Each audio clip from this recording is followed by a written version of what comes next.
8 июня по всей стране отмечают свой профессиональный праздник соцработники. По этому случаю в Республиканской филармонии дали концерт, а лучшие сотрудники сферы получили награды. Торжество посетил Владимир Уйба. Глава Коми отметил, что в службе соцзащиты нет случайных людей, а такая колоссальная ответственность и самоотдача под силу не каждому.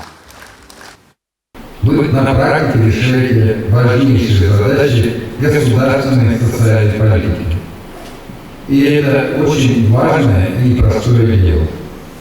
Чтобы справиться с этой задачей, нужны и высокая профессиональная подготовка, и профессиональные методы и инновации.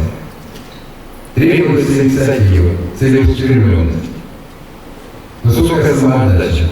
А главное – это открытое сердце и огромная душа. Сегодня в Коми в сфере социального обслуживания работают почти 6 тысяч сотрудников. В учреждениях совершенно разных по типу, а это стационарные центры помощи ветеранам и людям с инвалидностью, центры соцзащиты, а еще учреждения помощи семье и детям. Часть специалистов занимается надомным обслуживанием. Отрадно, что за всеми нашими многочисленными заботами есть та дополнительная сила, та энергия, которой мы подпитываемся от наших благодарных граждан. Очень хорошо, что ежедневно и ежечасно, оказывая помощь всем, кому это необходимо, находясь с ними рядом, мы чувствуем поддержку от наших людей.